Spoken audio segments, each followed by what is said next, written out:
উপপ্রধান এবং প্রাক্তন বুথ প্রেসিডেন্টের ওয়ার্ডের বিজেপি মহিলা মোর্চা নেত্রী সহ 7 পরিবারের 25 জন ভোটার ভারতীয় জনতা পার্টি ছেড়ে সিপিএম দলে যোগদান করে।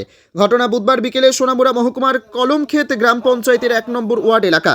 বিজেপি দলের মধ্যে কোনো সম্মান নেই। কলমক্ষেত গ্রাম পঞ্চায়েতের উপপ্রধান জবারানী মজুমদার ওনার স্বামী বিদুর দাস বলে ওনার স্ত্রী কারো পা ধরতে পারবে না, বরঞ্চ ভোটাররা উপপ্রধানের পা ধরে মিটিংয়ে যেতে হবে। এই অভিযোগের ভিত্তিতে কলমক্ষেত গ্রাম পঞ্চায়েতের 1 নম্বর ওয়ার্ডের বুথ বিজেপি মহিলা মোর্চার নেত্রী চন্দনা দাস এবং ওনার স্বামী পল্টন দাস সহ ওনার সহ পরিবার আজকে ওনার বাড়িতে সভার মধ্যে দিয়ে সিপিআইএম দলে যোগদান করে।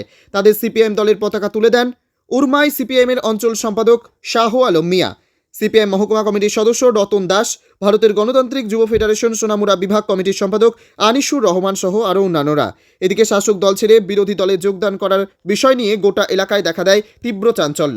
এই অভিজ্ঞতা থেকে মানুষ প্রতিদিন আমাদের সঙ্গে সেখানে যোগাযোগ করছেন, রাজ্যের সঙ্গে আমাদের এখানেও নতুন নতুন পরিবার আমাদের সঙ্গে আসার জন্য প্রতিনিয়ত সেখানে যোগাযোগ করছেন।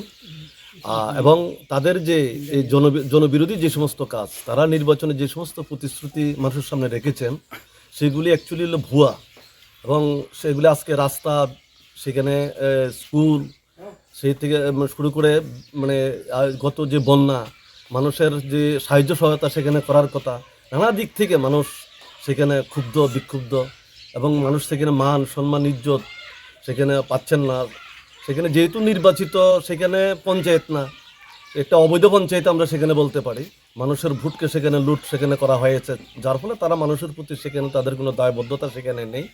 যার ফলে আমাদের এই এলাকাতেও নতুন নতুন